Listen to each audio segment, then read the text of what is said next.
Illinois 6th Congressional District Candidate Forum. Before we do anything else, please rise for the Pledge of Allegiance.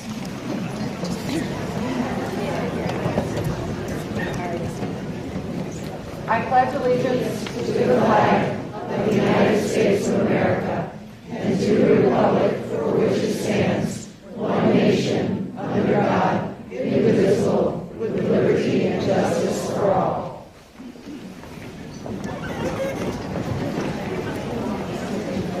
I know, me too. We do that every time.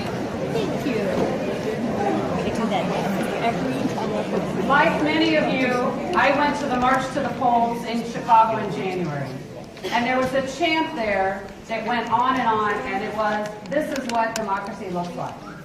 And when I look around this room with 384 people and people in standing room only spaces, this is also what democracy looks like.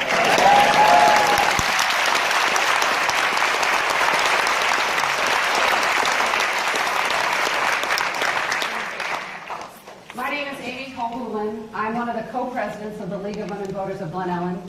Michelle Peterson, who's actually working back there, is my co-president. On behalf of Michelle and all the members, we just hit 151 members today, so all of our members, we want to thank you for being here and being part of the electoral process and getting to know the candidates a little bit better.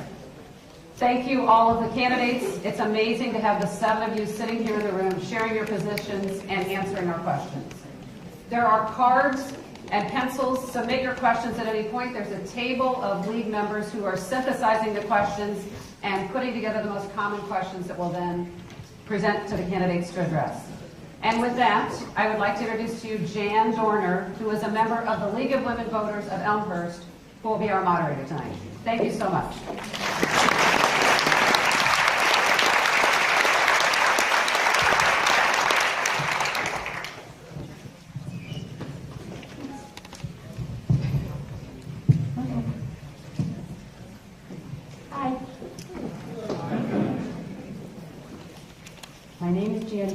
As was already presented, and I'm from the League of Women Voters of Elmhurst, and I'll be your moderator. The League of Women Voters is a nonpartisan organization that neither supports nor opposes candidates or parties for any office. I would like to begin this forum by reviewing some of the ground rules for the candidate forum. These are printed on the back side of your program, but I just want to emphasize a few points before we get started today. Every candidate who is participating tonight has signed and returned the ground rules. These rules specify the format, time limits, and other rules related to the conduct of the forum. I'll be responsible for enforcing these rules. I may be old and feeble-looking, but I'm pretty tough.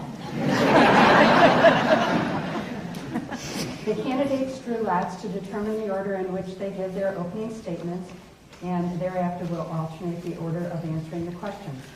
Each candidate will be given 2 minutes for an opening statement, 1 minute to respond to each question, and 1 minute to make a closing statement. The closing statements will be in reverse order of opening statements. All responses will be timed. We ask the audience to write their questions on the index cards, which volunteers will collect for you. You've already heard that a panel of experienced members of the League of Women Voters will review the questions submitted by the audience and carefully select questions for appropriateness and to avoid duplication. We've asked the candidates, and we also ask the audience, to please keep all campaign materials outside the room. Okey-doke.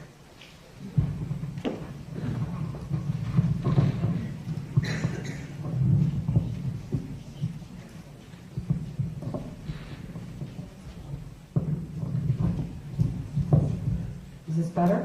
Yes. We're taking this forum, and it will be on the League of Women Voters of Glen Ellyn website at www.lwvge.org. We request that the audience refrain from taking photos or videos. It's distracting to the candidates and other members of the audience. We also believe that it's more conducive to a free exchange of ideas.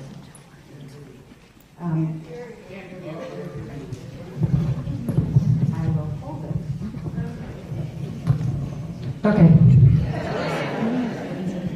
Finally, we want to emphasize how grateful we are to these candidates who are not only willing to serve in office, but who agreed to come tonight.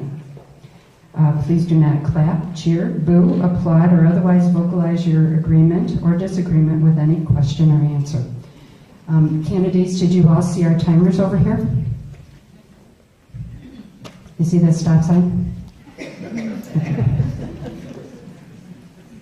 Okay, so let's start with opening statements, 2 minutes long, and we start with Becky Anderson-Wilkins.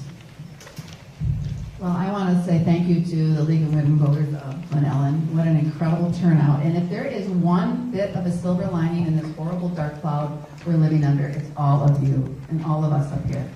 To be engaged and to get active and become critically think about who's running for offices, but critically think about the issues that face our country right now. So I think we owe all of you a round of applause. So it's incredible that you're here tonight. Many of you may know me from my family business. We're a sixth-generation family book selling business, and I've been selling books for most of my life. When I started working in our family business when I was 11 years old. But it has been a joy in my life. And being in this building and Glen South High School, this is one of my favorite high schools in the area because one of my favorite school librarians is here is Diane Mikowski. And talk about someone who stands up for the First Amendment, stands up for diversity and what it means to have a variety of thought and to be able to talk about different ideas. And that's exactly what I stood up in my life, in my career, in my business. And I am very proud of my years of activism in my community for many, many years. But I'm really standing up for the big problems we're facing right now because I'm not going to stand by and watch this anymore. When we have Roscom and Ryan and Trump, they're moving our country in a totally backward direction. They're trying to take away our health care. They're trying to raise prices on prescription drugs. And they're giving the biggest tax cuts to the wealthiest and to large corporations in our country, but they're doing nothing for the middle class and those who are trying to reach the middle class. Washington is truly broken, but it's not broken for the wealthiest and those large corporations. And that's why I pledged in this campaign not to take a single penny from a lobbyist, because money is doing way too much talking in Washington. I've beaten so many things, but one of the things I'm very proud of is the way I've helped my community, the way I've fought for my community, the way I even beat breast cancer, and how I'm going to stand up for people who need help when it comes to health care. Thank you. Our next opening statement is from Carol Cheney. Good evening. Thank you all for being here. Thank you to the League for hosting this wonderful event. I'm running to defeat Peter Roscom and to stop Donald Trump's dangerous agenda because I believe they are a threat to our values. They are also a threat to the American dream that everyone, not just those at the top, should have the opportunity to succeed. I grew up the daughter of a union butcher. My dad worked at the A&P. I grew up in the south suburbs. I've been working since I was 16 years old. My first job was at a Wendy's. At the time, it was a new food chain, so I'm dating myself. And I had to wear a button that said hot and juicy. So that says a little bit about how we have progressed. When I was in high school, my dad lost his job, and we had to move from our house to an apartment. And for the first time, I understood economic insecurity. But I was fortunate. I worked my way through college and got student loans, went to University of Illinois, got a master's degree, and ultimately I paid my way through Northwestern Law School, where I had the good fortune of being editor-in-chief of the Law Review. I became a partner at a major law firm while raising my kids and volunteering in the community. And then life happened. I had to have major surgery, and I was unable to work for a period of more than a year and a half. And during that time, I lost my life savings. And I understood what it means to be a paycheck away. And so I decided to stand up for others who, unlike me, because I was able and fortunate to go back to work, aren't so lucky. And I took a job as Illinois Chief of Staff to Congressman Bill Foster. And in that capacity, I did exactly what Peter Roscom does not do. I met with constituents, I held town halls, and I made the government work. I want to make the government work for you. I want this district to have a representative who is responsive to the people they represent. Thank you. Jennifer Zordani is our next opening statement.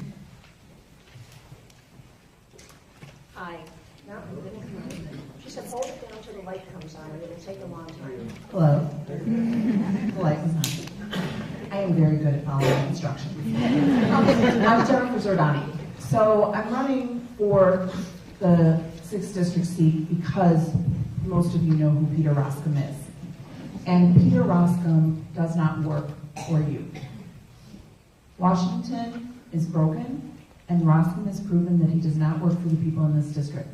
So last fall when I was knocking on a door and I said I'm a Democrat running for office, the man who answered had been sitting with his wife side by side watching TV.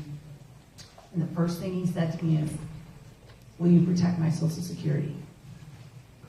Because he's in his 70s. He did everything right. He saved for retirement, he planned for that payment, and now he was feeling at risk because there was a talk of a government shutdown. So of course I'll protect your Social Security. You paid into it. More recently, I met a young man who's working 3 jobs. He's going to North Central and he's working 3 jobs to try to limit his college debt. He's also paying into Social Security. Peter Roskam doesn't think about him. He doesn't think about the senior citizen. He doesn't think about the young man. And he doesn't think about anybody in between. So for every one of you who got on that train every day to go to your job, who sits on that clogged expressway, I know what you're working for. I think the laws for our country are supposed to work for you. And that's the reason I'm running. I've been an attorney for more than 20 years, been a financial services regulatory attorney. So I've lived through a lot of ups and downs in the industry, and I've seen how Republican politicians sit on their hands when work needs to be done. I'd be honored to have your vote and work for you and make the laws work for you every day. Sean Caston will be our next opening statement. No, thank you. I'm Sean Caston.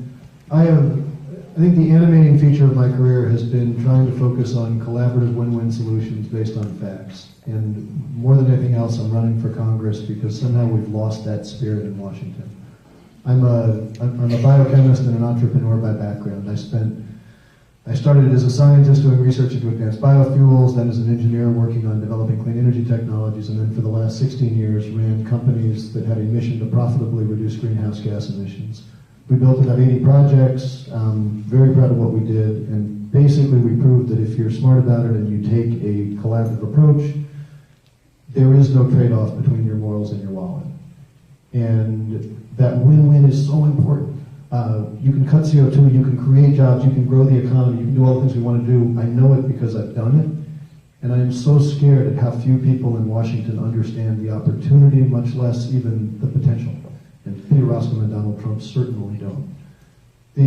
What we learned in the course of doing this is that there were way more opportunities to do what we did than we're limited by we weren't limited by technology, but we were limited by laws. And I can't change the laws of thermodynamics, but I'm hoping that I can change the laws of the land. And this sort of zero-sum approach that's become endemic goes way beyond climate change. So the ACA did improve healthcare outcomes and did lower costs. Peter Roskam voted to oppose it. You can design tax cuts that grow the economy and stimulate, and Roskam chose to burden the middle class with the costs of corporate cuts. We can have common sense gun regulations that make streets and churches safer, and Roskam instead has said that hollow point bullets have a sporting purpose. That's not a sport I want to play. But most of all, Congress is an awesome and really hard job. We need people who are collaborative, who are hard workers, who have moral compasses, who will meet with people and learn from them. And on that basis, I wouldn't hire Peter Roskam, so I hope you'll help me fire him. Our next opening statement comes from candidate Amanda Howland. Hi, I'm Amanda Howland. I've been a public servant all of my life, and the reason for that is that I grew up in a single-family household as a kid. My mom was a single mom. She had to fight for everything that we did, but I had grandparents who pushed me and said, you can be whatever you want to be. And in spite of all of the problems that we had growing up, I decided that I was going to help others, and I went into teaching emotionally disturbed and behavior disordered students as my first career. After that, I was encouraged by a building principal to get an administrative degree, and I became a school administrator in Bartlett, in the largest elementary school in the district, ran a multi-million-dollar budget, and worked with over 52 teachers and staff members. From there, I went to law school and was hired right out of law school by a federal district judge to clerk in his court. And I've been working in constitutional law and civil rights law and federal law ever since.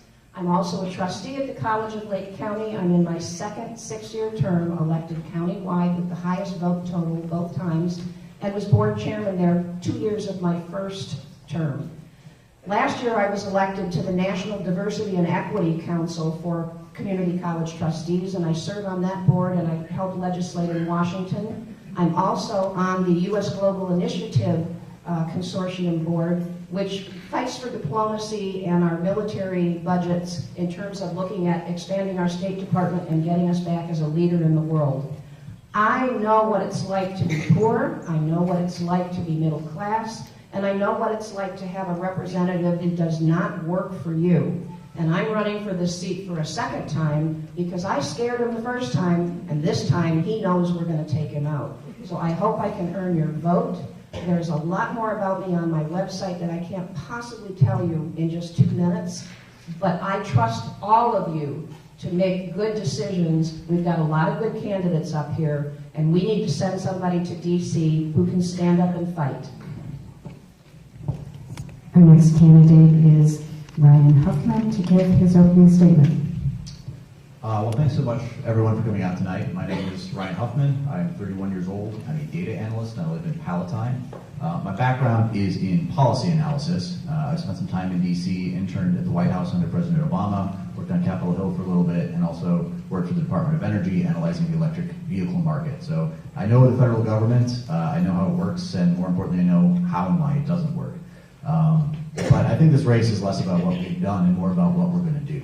And I think it's also critical that we run as Democrats not just against Trump or against Peter Roskam, but that we stand for something, that we give people a reason to get off their couches and come to the polls and vote for us. So what I stand for is expanding health coverage to every single American in a single-payer model. I stand for raising the minimum wage to a living wage so that nobody who works 40 hours a week has to worry about whether they can feed their family. I stand for banning assault weapons. I stand for putting a tax on carbon emissions. And more than anything, what I stand for is getting money out of politics, because that, to me, is the entire ballgame. That's the reason why we have common sense gun legislation that has 80–90% public support and can't even get to the floor for a vote. It's the reason why our representatives literally run away from their constituents. Peter Roskam's made a pattern of this. There's another video that came out this week. And it's because in our system now, they have made the value through voter suppression and gerrymandering, they've made the value of the individual vote, the individual influence in our democracy at an all-time low, and the influence of corporate money and wealthy donors is at an all-time high. That means that Peter Roskam actually has no incentive to care about what his constituents think of it. That's the problem. So we can beat Peter Roskam now, but unless we go and change that system, we're going to have, in 2 years, Peter Roskam back again or somebody just like him. The system has to change, and that's what I want to go to Washington to fight for. And our next candidate is Kelly Mazeski. It's so nice to get the introduction. Thank you all for being here. It's just amazing seeing people standing up there and back to listen to this too. I'm Kelly Mazeski, and I'm running for Congress because I believe that we deserve a representative who will actually represent us. And Peter Roskam has shown us over and over again how little interest he has in the people in this district. And I want to change that. I am a breast cancer survivor, and 3 years ago, when I was going through chemo, our insurance company of 20 years informed me they weren't going to cover us the following year. This was alarming, to say the least. But I made phone calls, did some research, and I was very happy and relieved to say that the Affordable Care Act came through for me and my family, and I was able to keep my doctors. Peter Roskam and Donald Trump want us to believe that repealing the Affordable Care Act and gutting Medicaid is in our best interest, and I bet you all of us in this room agree that that simply is not true. I am a scientist, and because I'm a scientist, I understand the harsh reality of climate change. It is the greatest challenge facing our generation. I'm a longtime activist, a grassroots activist for the environment, and a longtime Sierra Club member. I was elected in 2014 because of this to the Illinois Environmental Council. Peter Roskam and Donald Trump have put politics over facts when it comes to climate change. They are not only jeopardizing the health of our planet, but the health of our children as well, in order to prop up failing fossil fuel industries just to make their supporters happy, and that's got to end. So I am running because I want to stand up to Trump on healthcare, on the environment, and for the hardworking families in this district. And I've been fortunate to earn the endorsements of Emily's List, the Chicago Sun-Times, Congresswomen Jan Schakowsky and Sherry Bustos, and other numerous environmental leaders and other groups, because they believe, and I believe, that I am the best candidate to beat Roscoe next November. And I hope you do too, and I hope that I can earn your vote. Thank you. Our first question goes to Carol Cheney. What measures do you support to improve and secure elections and voting in our country? Well, you know, the issue of governmental reforms is a multifaceted one. We need to be working against voter suppression efforts throughout our country, but we also need to be looking at the internet and what has been done in the way of the hacking. Illinois actually was one of the states that was hacked into by the Russians, and fortunately they didn't do anything to the system here, but this is not something that we can treat lightly as Donald Trump has been doing, and it is not something that we can ignore. It is vital to our system of democracy that we address that issue. To me, that is the number one issue right now, and it's very serious for our country. When we look overall at issues of voting rights, I think not only suppression, but the issue of gerrymandering needs to be addressed. Right now, there is a fair districting commission that is looking at this issue because that impacts voter rights as well. Thank you. Jennifer Zordan. So I agree that we need fair maps across the United States and within states. I find it very frustrating that I can go and talk to a voter and literally on the same block that their neighbor is in a different district. It's very hard for people to communicate about what the needs are for their community and who is representing them and what's getting done with the way we have unfair maps. So fair maps is a starting point. I would restore the Voting Rights Act protections within a lot of states. There is an incredible amount of voter suppression going on. We are fortunate in Illinois that we have a pretty good record, but it could always be better, and we're seeing in some areas that voting booths are being trimmed down, so it's going to be harder for people to vote. There's a lot that needs to be done in terms of people themselves being aware of what's happening in social media. Thank you. Sean Caston. So the two trends that should scare us all in this room is that for the last 15, 20 years, all of the trends in demographics have been on the side of the Democratic Party, and the Democratic Party has basically fallen asleep on it. And all of the trends in turnout have been on the side of the Republican Party, and they've been very nervous and active. And so these efforts at voter suppression, whether it's pulling back the Voter Rights Act, whether it's seeing what's happened in the gerrymandering in the states, even the Russian electoral hacking, you can understand why the Republican Party has been so silent, because they depend on disenfranchisement of the vote. I'd ask you all what we can do about that between now and 2018 is vote. The NSA said today that Trump has not yet asked them to investigate the 2018 election. All of us up here on this stage are nervous about that. Going forward, yes, we need a modern Voter Rights Act. We need to make sure that we get money out of politics. We need a full investigation of what happened for the Russians, but none of that happens if we don't get Democrats in control. Amanda Howland. First of all, we do need a Voter Rights Act, but we also need to reinstate a paper ballot system. I was an election protection attorney in Toledo, Ohio during the John Kerry, John Edwards campaign, and I saw how easily even then it was to hack our voting machines, and that hasn't changed, it's gotten worse. So if we don't have a paper backup everywhere to make sure that you actually got your vote to count considering what you voted for, we've got a problem. I also think we need to continue and expand same-day registration. We need to get rid of the gerrymandering as much as we possibly can, and I know a lot of that has to come at the state level, not the federal level, but that disenfranchises voters, We also could possibly look at other countries who make your election day a day off from work so that people can actually get to the polls instead of having to rush out during their lunch hour or their dinner hour when they're paid on an hourly basis. And they can actually get out there and vote because it is our obligation to vote. Thank you. Ryan Huffman, what are your measures to support? What measures do you support to improve and secure elections and voting in our country? Well, first off, I want to second what Amanda said, and I've heard this from a lot of groups around the area. Take a paper ballot.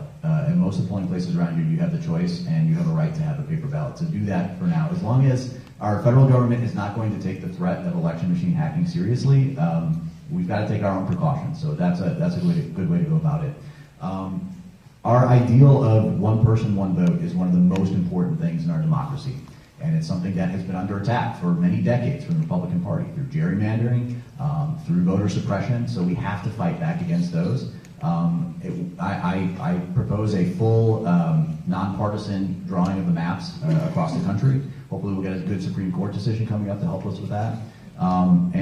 We also got to get rid of the Electoral College. I'm sorry, but it's just not working for us because there are people in rural states, their votes just count for more than ours do. And then we also need to make Election Day a national holiday. I think that's a no-brainer. We have to do whatever we can to lower the cost of voting because that's what's filtering out the people who tend to be lower income. Kelly Mazeski?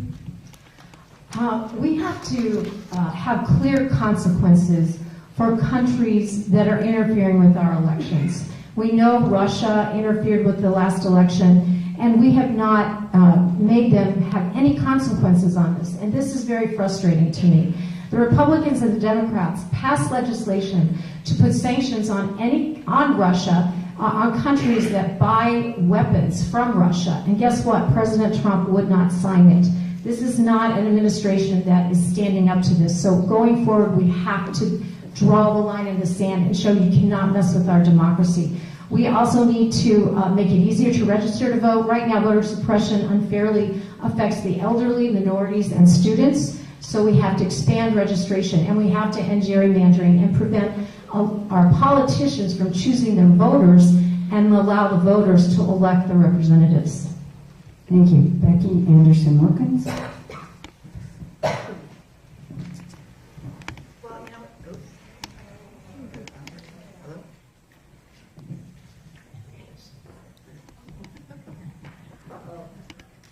You know, one of the greatest rights in this country as a democracy and as an American is our right to vote. And no one should be prevented from voting for any good reason because it definitely is one of the greatest rights that we can express ourselves. And that's why these elections in a primary and, of course, November are so important. You know, in Illinois, you get a driver's license, you can register to vote. And it's so great that we do that here in this state. But we do have problems. Social media, what they're doing with Facebook and what they're trying to prevent. I think Keith, the owner of Facebook, really feels like he's a lot of regrets for what happened by selling so many ads on Facebook that influenced so many people unnecessarily and not knowing really what was going on. But when you think, even in Naperville, we have 3 congressional representatives for our city. So many towns and cities have multiple representatives, and we're split from one side of the street to the next. You know, you could have a different congressman just because you live across the street from your neighbor. It doesn't make any sense. And also to fix the Voting Rights Act, we need to make sure that that is restored to its fullest. But if you think back to 2000, if we had those paper chads, remember the chads? If we had Al Gore, it would be a much different company. Thank right you. now. Jennifer Zordani, what specific key initiatives for federal gun control legislation will you seek? So, for every single one of you that worries about your kid going into school, a movie theater, when you go into church, everywhere you go nowadays, you're nervous. I think we need to stop gun trafficking, which means enforcing the laws that we have and preventing straw purchasers, implementing universal background checks. We need an assault weapons ban that includes banning high-capacity magazine extenders. We need to oppose laws that lower our standards. So the national concealed carry that would lower the standards state to state. Illinois has good standards. Missouri has none. We don't want someone from Missouri coming over here. We also cannot arm our teachers. That is wrong. Education in America needs support, and I am absolutely opposed to this administration's NRA-bought agenda. Thank you. Sean Caston? So I want to start with mass shooters because that's what's in the news, but it's certainly not all of it.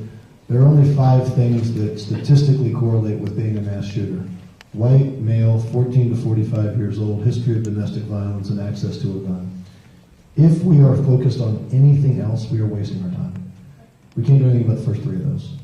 But the first thing is, my goodness, let's pass laws that make sure that anybody who is convicted of domestic violence or under a restraining order for domestic violence cannot have a gun. Number 2, we have too many guns out there. And the problem with that, and I think we're all probably in agreement on this, is that the pervasive influence of money in politics prevents good laws from getting to the floor.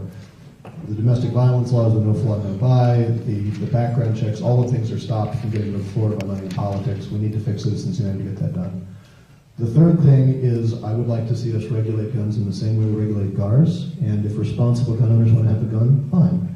You need a license, registration, and insurance, and if somebody uses your gun in a crime, you are liable in the same way you are with your car. Thank you. Amanda Howland? First of all, there is a law in effect for domestic violence. It was passed in 1996 that prohibits anybody who's been convicted of misdemeanor or any further charges of domestic violence from purchasing a gun. What we need to do is we need to close the loopholes, number 1. We need to reinstate the assault weapon ban. We also need to have universal background checks. We need to make sure gun owners are licensed. It certainly would be helpful if we made sure that gun salespeople were licensed, and also that gun owners had the training that they need to know how to handle a handgun. I would also point out that in terms of gun deaths, the largest number of deaths in this country come from using a gun for suicide. The mass shootings are the ones we hear about all the time, but we really need to start working on our mental health issues in this country to make sure that we're keeping guns out of the hands of people who have serious mental health issues. Ryan Huffman? Well, I mentioned this right in my opening statement. I am fully in favor of reinstating the assault weapons ban. That's a good place to start. We've got to ban bump stocks. We've got to ban high-capacity magazines. We've got to ban silencers. Basically anything that makes an already dangerous weapon more dangerous. These guns are made for the military. They're not made to be on our streets. And so we have got to have these kinds of common sense gun reforms. Yes, we have to have stronger universal background checks. Close the loopholes. We've got to make sure that if you're on the terror watch list, you can't get a gun. I mean, some of these things are so basic, they're no-brainers, but we have to get them done. And again, it's about the NRA, it's about their influence over our politicians, so we've got to get their money out of politics, and that's the only way we're actually going to finally get some of these really important reforms. Stole my line on the Dickie Listen, I want to tell you that 92% of Americans support having universal background checks. And guess what? 87% of Republicans support this. So we need to support universal background checks for sales done at gun shows, between family and friends, and online purchases. And we need to repeal the Dickey Amendment so that we can invest money in research on gun violence in this country. The Republicans passed the Dickey Amendment in 1996 to prevent funding for gun violence. That's got to stop. I also support a federal ban on assault and semi-assault weapons and selling bump stocks and high-capacity magazines. And I'm glad to see that some corporations are standing up on this. But we also have to elect more Democrats. And because the Republicans are stopping legislation from getting passed, we have to appeal to our Republican friends to tell their elected officials that they will not vote for them if they take 1 cent from the NRA, because we're all on board on this. Thank you. Becky Anderson-Wilkins? In 2016, President Obama had a lot of executive orders to deal with the gun, this health issue across our country. And a lot of us have to deal with all the things that were spoken here. And I'm going to agree with ditto, 6. I think that was 6 dittos with everything that's been said. But you know what happened to those executive orders? Pretty much they've all been erased because President Trump hasn't honored any of them. But in that same month, January of 2016, as a Naperville City Councilwoman, I stood up to the NRA and I suggested we have a gun turn-in program in the city of Naperville, because if we don't think that these type of mass shootings or things like this can happen in our communities, they can. And when you think 8 children a day are killed with guns, and 42 are injured on average every day in this country, 24 mass shootings already in this country, and yay for Dick's Sporting Goods to announce today that they are not going to have for sale assault weapons, and it's 21 to buy a gun in your stores. So if we have all retailers do this, we're going to make a difference in this country. And Carol Cheney. We need to treat the issue of gun violence like the public health epidemic that it is. Robin Kelly, actually, who's endorsed me in this race, is a leading advocate for gun violence prevention, and she has introduced legislation this session to repeal the Dickey Amendment that was recently referred to so that we can study this issue. And actually, the sponsor of that initial amendment regrets having done so. Every time there is a tragedy in this country, we talk about what could have been done to prevent that tragedy, and it's like plugging holes in a dike. And unless we address this issue comprehensively, we won't make real change. Yes, I agree with everything we've talked about here, but we need to engage in a comprehensive plan in this country. And I find it so fascinating that after the Parkland tragedy, the students became the adults in this dialogue. But what is coming out of it is that people are standing up with their pocketbooks, and that is making a difference as well. Thank you. Sean Caston, what specific steps do you support to ensure health care access for all? So what we have to do for healthcare is deliver the best possible healthcare at the lowest possible cost. What we have to do in the short term is defend the ACA from attacks and protect it, because it made a huge improvement on that. On a going forward basis, I would like to see us put in a true universal health care, which means basically making sure that the people at the bottom of the spectrum who don't have money or don't have income to cover health care have true universal health care, not just when they go to the emergency room, but coverage there. I really like Chris Murphy's idea of allowing people to elect to buy into that plan, an optional opt-in to Medicare, and if everybody wants to buy in, that's great. As an employer, we had the ACA exchanges in about 4 of the states we worked in, and the markets are so inefficient because they're so scattered, so I'd like to see the exchanges so that there's a standard menu available to everybody in every state, and give people the option to flex up, and if there's a commercial plan you like, that's fine. If you prefer the Medicare for all, that's fine. But I think give people an option to choose everything and don't dictate what the right model is. Thank you. Amanda Howland? Well, as also being a cancer survivor, I lost a kidney right after the last election. Universal health care is incredibly important to me. My uncle, Dr. Quentin Young, who used to be on NPR, fought tirelessly for universal health care all of his life. He studied it all over the world. He studied what works and what doesn't work. Right now, we spend so much money on administrative costs with our insurance companies that it's absolutely ridiculous. If we got that money out of the insurance companies and put it into health care so that we had universal health care, we'd be saving several $1 trillion that we could put back into our health care system. We also need to be able to negotiate drug prices. Our VA can do that. Why are the drug companies charging us 3 times the amount of what it costs to get the same drug in Canada or in France or in Great Britain? We need to move ahead with our healthcare system and make sure that healthcare is a right, not a privilege, and that we have universal healthcare for everybody. Thank you. Ryan Huffman? Well, this is one of the actual few issues that we tend to disagree on among us up here. Amanda and I are both very loud and proud in favor of single-payer health care. I think that's the way that we have to go as a country, is what we see happening in industrialized nations all over the world, and they have everyone covered, they do it for less cost, and they actually have better health outcomes by a margin than we do. So to me, it's something we have to go to. I know it's complicated, I know it's going to take some time to make that transition, but as long as we really do believe, as we all say, that healthcare is a right and not a privilege, then there can't be any income threshold you have to clear in order to have the privilege of getting health care. It's got to be a right. So there's a lot of support for plans where you have to buy into a public option or buy into Medicare. You're still buying into it, and not everybody can do that.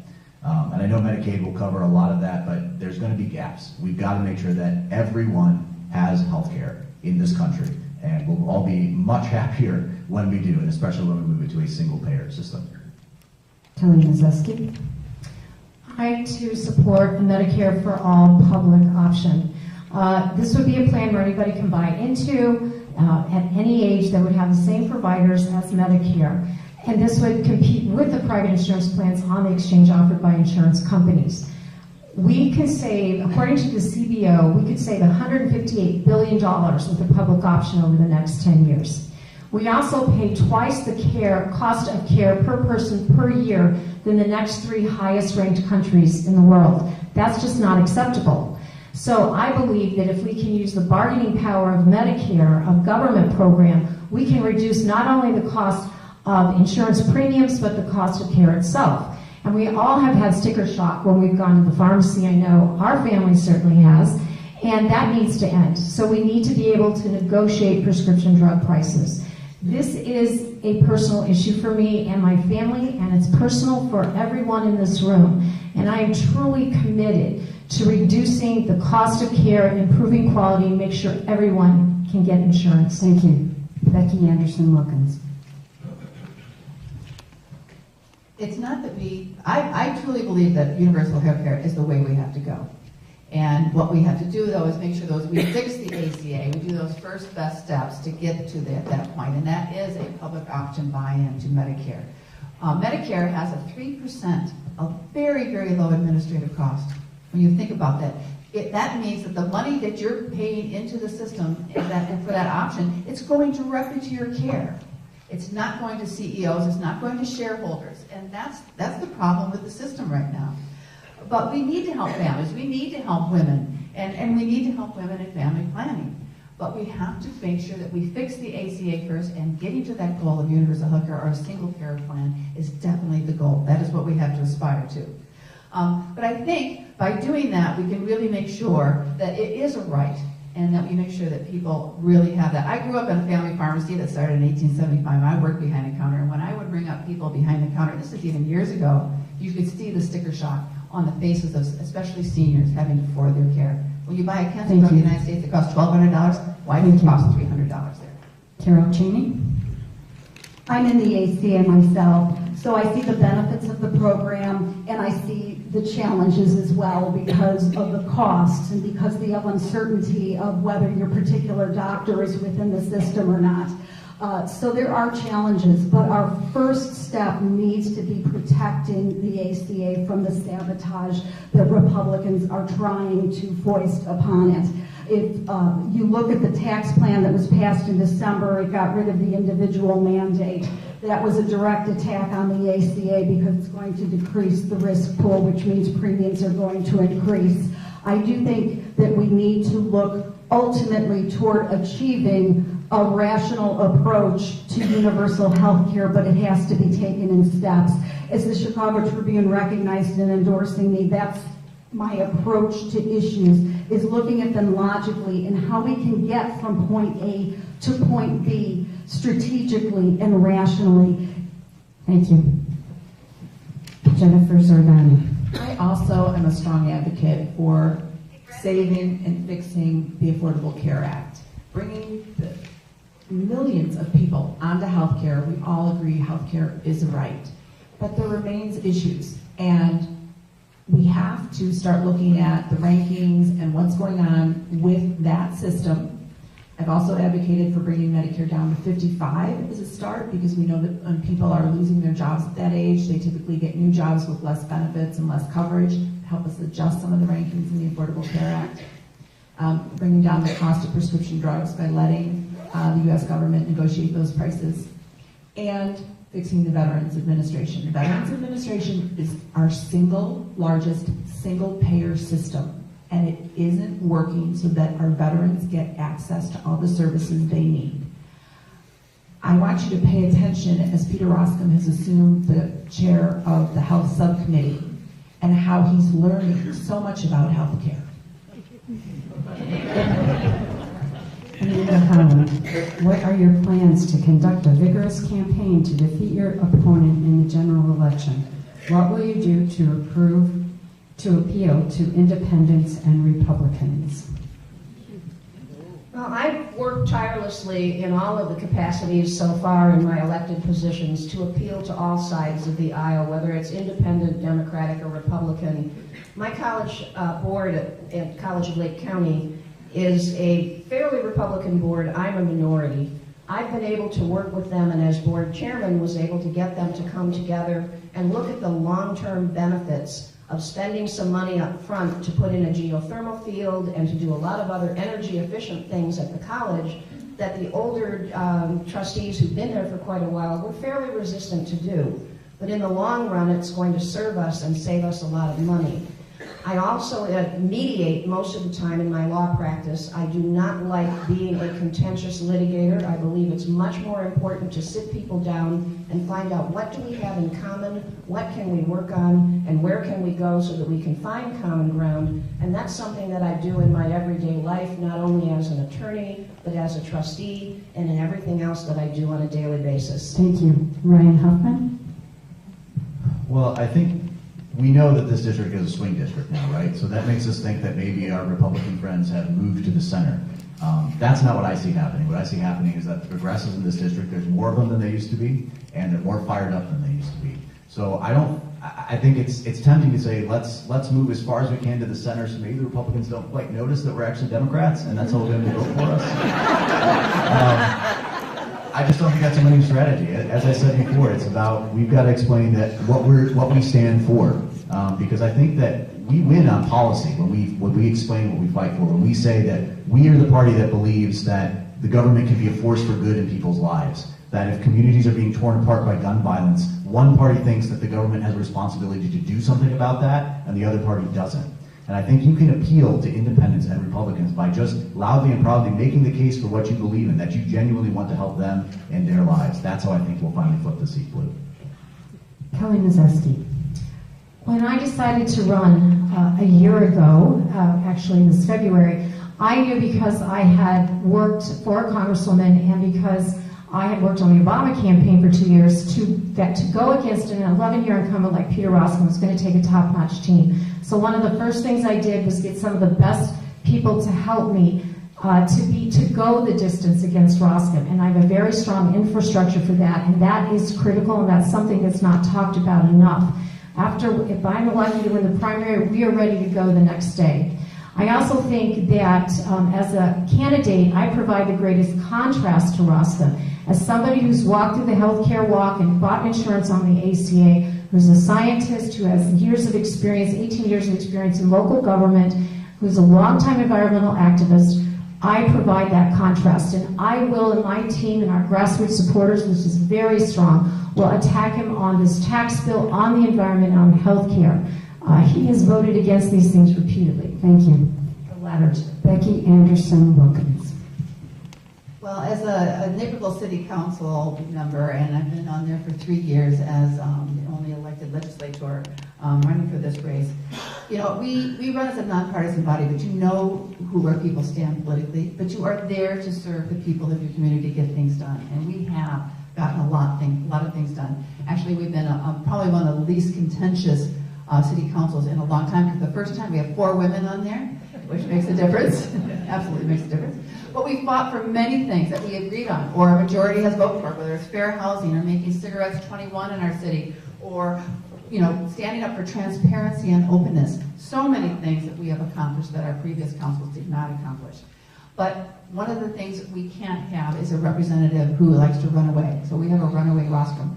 You have to stand up and you have to talk to everybody. And that's what I've done in my business, standing up for the First Amendment. And that's standing up for ideas that maybe you don't agree with, but you need to talk to somebody.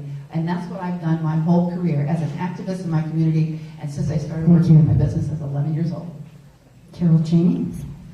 I can go toe-to-toe and head-to-head with Peter Roskam because I've done exactly what he didn't do. I served constituents as Illinois Chief of Staff to Congressman Bill Foster, and I made the government work for them.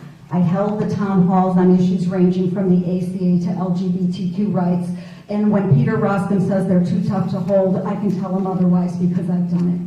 I've gotten people IRS tax refunds to the tune of $90,000, and I've helped veterans get their disability benefits. But I can also go toe-to-toe with Peter Roskin because he is a savvy trial attorney. I've been an attorney. He won his oral advocacy when he was in law school. When I was at Northwestern, I won the oral advocacy. He is a savvy politician who comes across in the media as though he is a rational moderate when his voting record shows that he is an extreme conservative. I can call him out. I have media experience. I used to be a reporter and a news director with the National Public Radio Station. This is a race that is going to get national media attention, and we need someone who is articulate and understands the issues and can call Peter Roskin out on it. Jennifer Zerdani. So, if there's one thing that people are thinking about right now, it's not small government, because we know that on the Republican side, they've blown up the budget. They've increased the national debt. They're willing to spend without accountability, while they torpedo projects that help people. So people want better government. We just talked about healthcare. We know that Medicare offers a lot of great solutions, but it has high costs, and there are issues within Medicare that nobody's talking about. We know that comprehensive immigration reform is supported within our district by people on both sides of the aisle, businesses and individuals. Peter Roskin didn't stand up for that. He doesn't stand up for gun reform. We will maintain our positions as Democrats, and voters will divorce their party and come over and join us. And that will defeat Peter Roskin. Sean Keston. I want to come back because I think the question was about how we attract the Republicans and independents. And politics is such a weird thing. Like, where else in your life do you have to pick a team? I always liked the Jon Stewart line when he said, are you a Republican or a Democrat? And he said, graphs have y-axes also. I don't have, in a normal life, you don't pick a team. I've done financing raisings, I've done, basic research, I've done engineering projects. I have no idea the politics of a lot of people I work with. It didn't matter, you just get things done, right? And I would disagree with Ryan that there's a real strong Democratic progressive surge here. The people in this district are basically lowercase d Democratic. We believe in socially liberal things. We're not really big into the government or bedrooms and bathrooms. We're wealthier than average and we're educated than average. It used to be a hard choice if that was your decision which party to pick, but the Republican Party has moved so far over, and as a friend said to me the other day, he said, you're the only person who's going to appeal to phantom Republicans who the Democratic Party is ignoring. Thank you. Brian Huffman, you're starting this question. I believe climate change is the most urgent issue we face as a society. Given the current absence of federal leadership on this issue, what will you do if elected to act on climate and take advantage of opportunities to move to clean energy? Thanks. That sounds like a question I could have written myself. I also agree that climate change is the most pressing issue that we face. It's an existential threat to our species, to our planet, and it's alarming to me that we aren't taking it seriously. I've been fighting this fight for a long time. My background's in energy policy. When I was at the White House, I was at the Council on Environmental Quality trying to whip votes for a cap and trade bill during Obama's first term. We didn't get it done. And we really haven't gotten much else done. And so now we're in this period where we're just trying to set targets for people, and we're going to throw money at renewable energy, and that's going to do it. It's not going to be enough. I'm in favor of those things. We got to set targets. We got to throw money at renewable energy. But unless we actually put a price on carbon pollution, there's no way that we're going to be able to reduce the carbon emissions enough to avoid the worst, most disastrous effects of climate change. So I like a natural cap and trade system. I'm also in favor of a carbon tax and fee or carbon fee and dividend system. Either of these are good ways to make sure that we are actually putting a hard cap on how much carbon is emitted. Kelly Mazeski.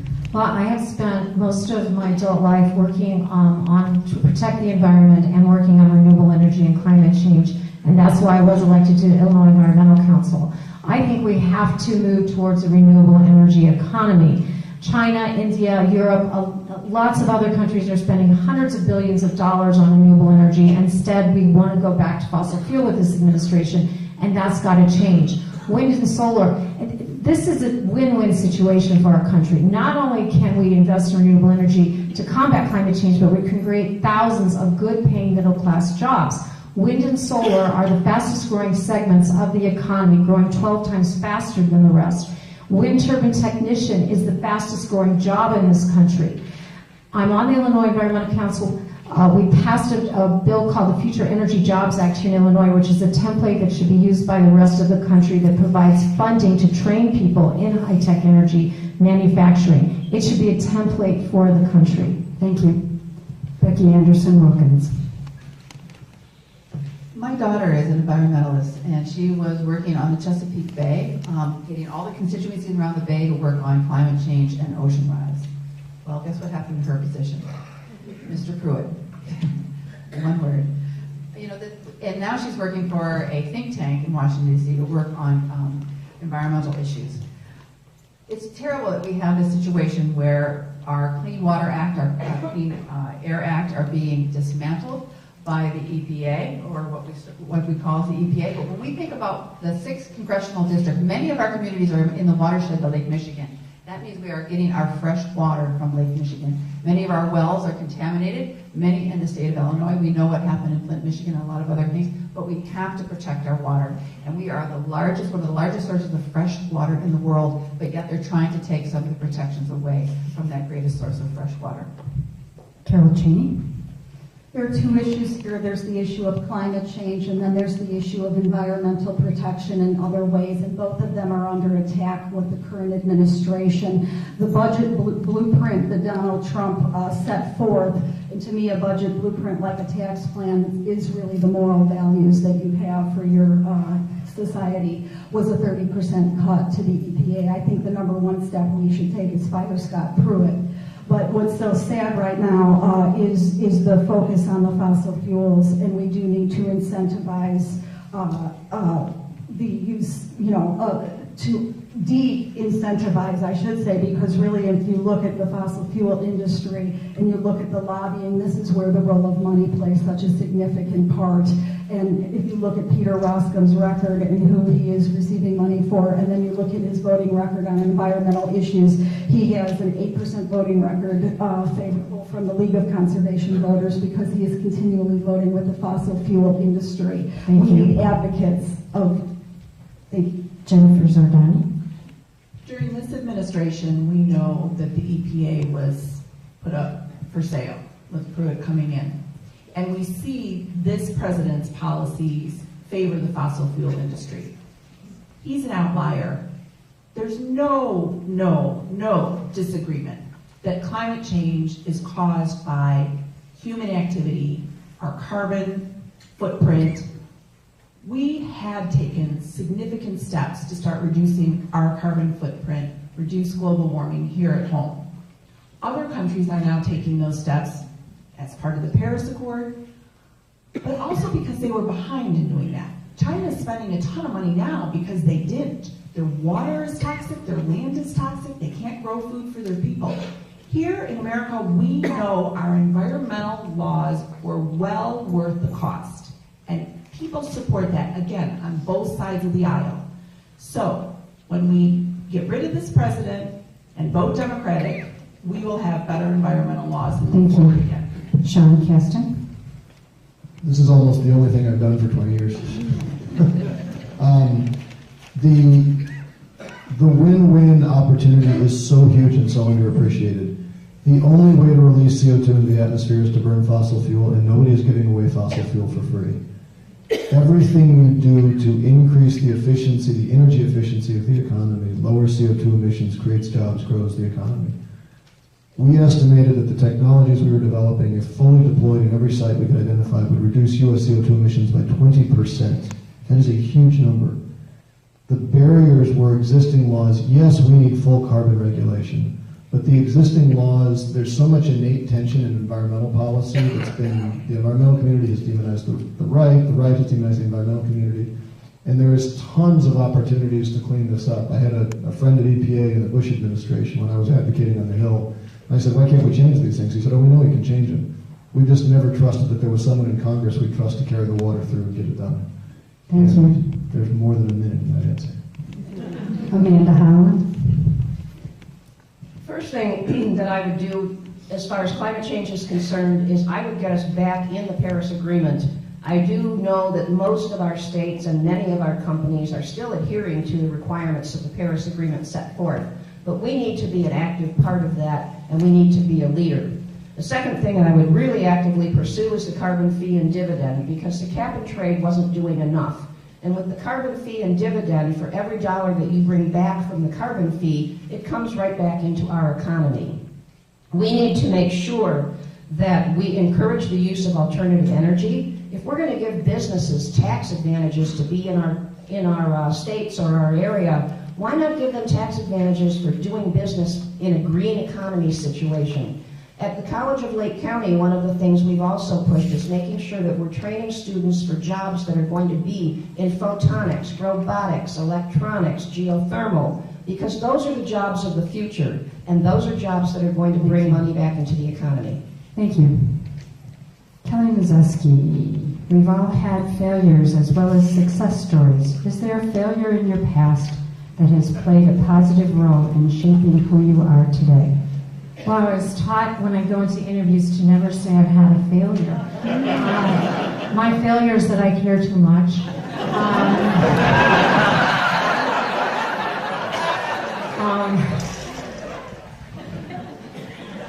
I can sit here and say that nothing truly stands out as a failure in my life. I don't mean that arrogantly. I don't have any regrets. I do care a lot. I'm a passionate person. That's one of the reasons I'm running for office today. I've cared a lot about my own community, and that's how I ironically ended up here running for office. It was never an aspiration, but the fate led me to this path. And so I do care deeply about what I stand for on the environment, on healthcare, and doing the best job I can to represent the people in this room and in this district, and being a good communicator. And I wish I had something more exciting to say about a failure, but I don't. Thank you. Becky Anderson-Wilkins. I would say the biggest failure on my part is that I was probably the shyest girl in the room. I would have literally wanted to stay in the wall.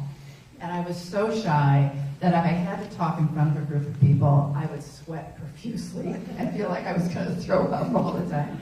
And it took me years to get out of that. And what got me out of it was my family business, because my brothers weren't going to get out there and be the voice for our business. So I guess I was elected to be the one. And it was that got me out of it. It's just talking passionately about your community and serving your community, engaging your community, but also with books. I'm a nerd. I'm a big reader, and I am so proud of that. And I love to read, and it's that passion of what reading brings to you, the empathy, all the things that you can learn from a book, but also the people that you can connect with. And that's what really did it for me. I still have some anxiety sometimes when it comes to being in big groups, but you guys are great. But that is really what I wish I would have gotten over it a lot sooner in my life. Thank you. Carol Cheney. I've had various failures along the way in my life, as all of us have, but I guess I look at those as part of what has made me who I am today. And I'll give you an example. One of those times was when I was at the University of Illinois, and I didn't do well on a test, and so I felt that it was a failure, and I went and talked to the professor about it, and he ended up making inappropriate advances toward me. I ended up reporting him, and that professor ultimately was fired. And so, although that to me was a failure having to go to him, ultimately it ended up being something worthwhile because I stood up and other women were protected as a result. So I think in the course of our lives, all of us have various failures, and it's what we do with them, how we use them to grow. I've run for office and I failed in that, but I'm trying again because I think that we've learned from our experience. Thank you. Jennifer Zordani. I do think we learn from our experiences, but I still continue to fail at one thing repeatedly. And it's mincing my words sometimes. So in my career as a regulatory attorney, I've often been asked questions where people expect I'm going to be able to get to yes. but I'm a regulatory attorney. Sometimes the answer is just no. No, no, no. And I don't soft pedal that, and I don't sugarcoat it, and I don't delay the answer, and I don't spend a ton of time wasting people's time. So I probably will continue to be that way. And as my colleagues get to know me, they understand they're always going to get my time and attention when I know it's going to be well spent. Sean Keston? We may need more than a minute.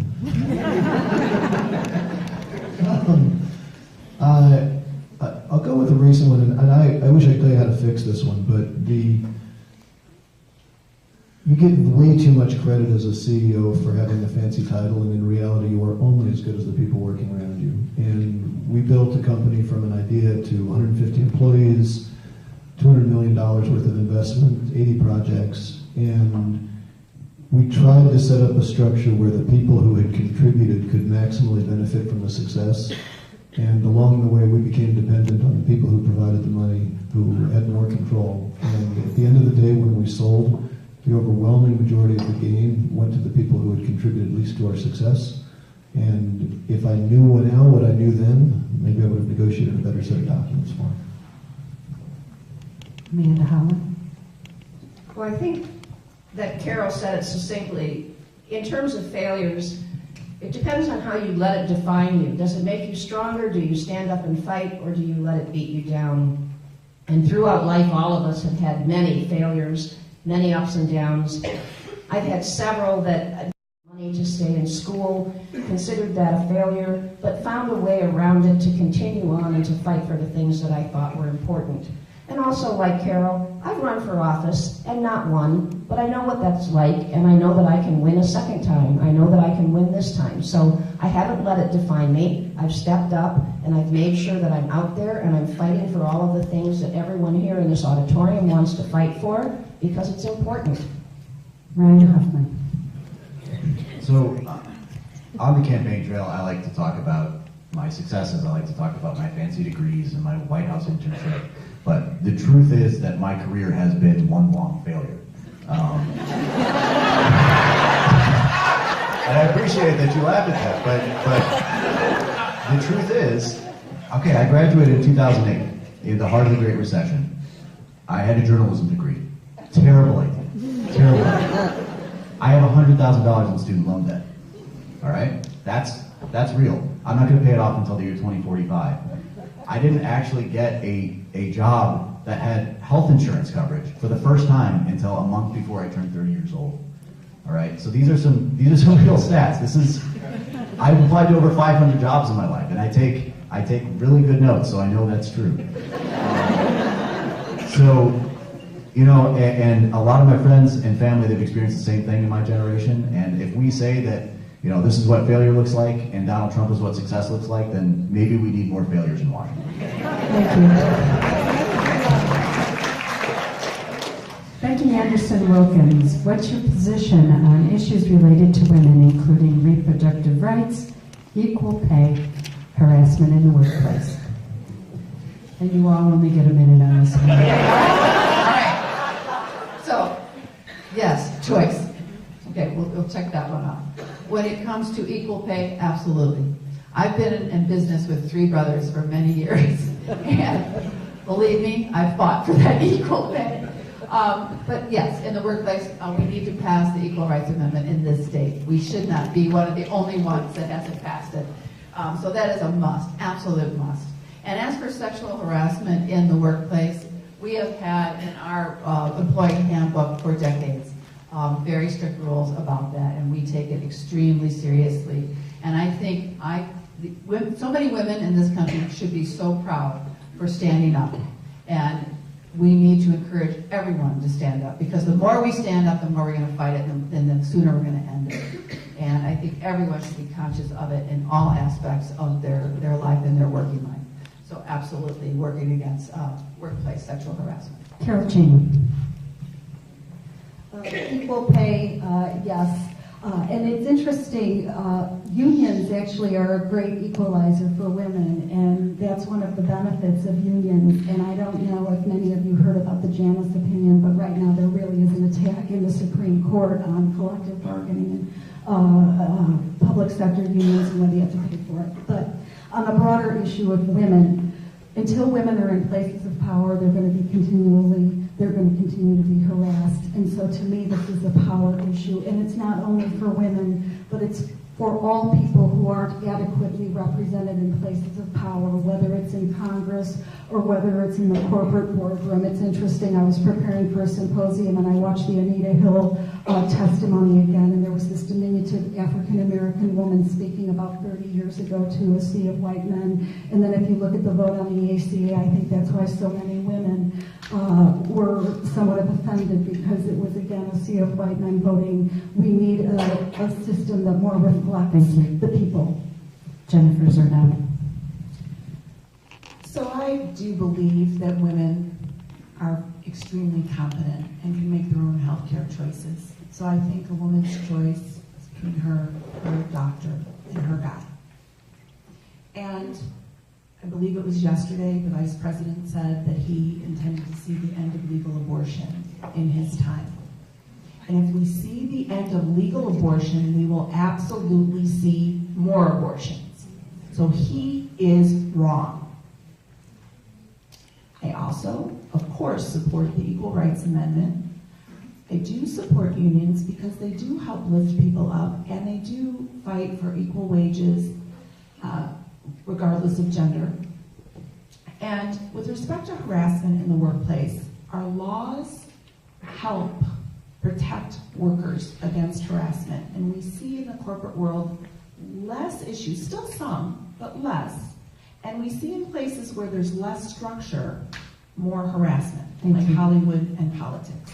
Sean Caston. So to make a totally dumb but honest point, I'm pretty sure women are humans. I think it's just human rights, right? Totally pro-choice, and I'm totally pro-choice for purely math reasons. The only way to lower abortions is making access to contraception. As Jennifer said, if you want dangerous abortions, ban them. You don't stop them. Yes, I'm anti-harassment. I'm in favor of equal pay.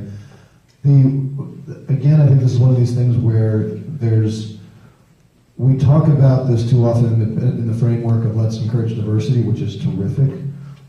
What I wish we would talk about it more is saying the killer rap that our country is that we're this place where people who are totally beat down in another place come here and feel relief, and oh my goodness, what a great place. In the workplace environment, if you just treat all people equally, people who've been treated horribly before say, this place is awesome, I want to work harder here, I like it better, and you get better performance out of everybody. Do it for totally selfish reasons. It makes for a wonderful environment. Thank you. Amanda Howland. Equal pay and equal rights, absolutely. I cannot understand why we have not had this bill passed everywhere. It makes no sense.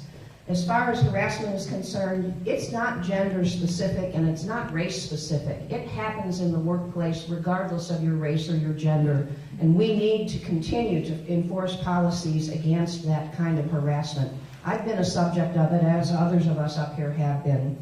As far as reproductive rights are concerned, I have always fought for a woman's right to choose, but I also think we need to fight for fair insurance coverage in terms of issues too. If we're going to give Viagra to men and count that as an insurance cost, what on earth are we doing on the other side? What do they think the outcome is going to be from that? Makes no sense. Reproductive rights and freedom to choose should be for all people, male or female, or transgender, or LGBTQ. It shouldn't matter. It's your body. You should be in control. Ryan Huffman. Well, I'm proudly pro-choice. I think we have got to protect a woman's right to choose. We've got to protect Planned Parenthood funding. Planned Parenthood is one of the only healthcare providers in many areas of this country, particularly rural areas. That's critical. I'm a passionate supporter of equal pay for equal work. It's absurd. I mean, I'm not a woman, but I'm furious about it too. Like, say, I know that's a surprise, but 72 cents on the dollar, 78 cents on the dollar, something like that. But it can't be that way. And we also need paid maternity leave. We are way behind the rest of the world in this. Way behind. It's embarrassing. And paternity leave too. To be honest with you, we've got to make steps forward in that direction. As for the harassment, we've got to make sure that the public figures who are coming to light, the allegations against them, they have to be held accountable. And we can't let it be, let's see which party they're a part of first before we decide whether they need to be punished. They need to be punished now. They shouldn't be allowed to use taxpayer money to have these hush settlements. And then finally, these other harassment situations that are going on behind closed doors, we'll hopefully start to see that subside too. Kelly Mazeski. I am proudly pro-choice. The government and our elected politicians have no business when it comes to the reproductive rights of women. It's a personal decision. And my position on this is one of the reasons I was able to earn the endorsement of Emily's list, which supports pro-choice Democratic women. When it comes to equal pay for equal work, absolutely this should happen. Peter Roskam voted twice against the Lilly Ledbetter Act, which was to provide women with equal pay for equal work. So it's unacceptable that he's a representative when it comes to this.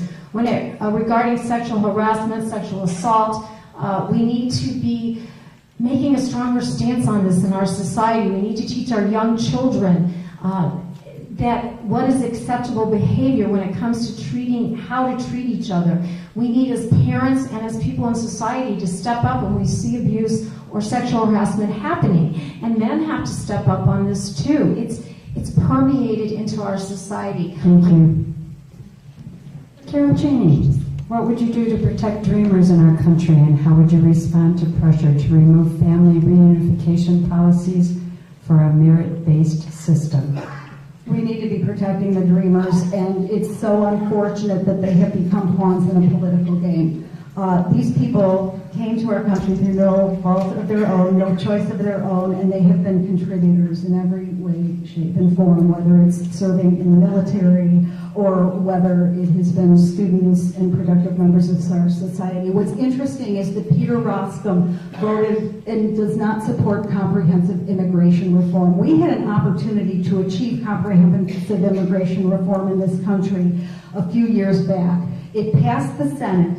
It went to the House. There were enough votes to pass it, and people throughout the 6th District were urging Peter Roskam to support it, and for him to urge the Speaker, John Boehner, to support it.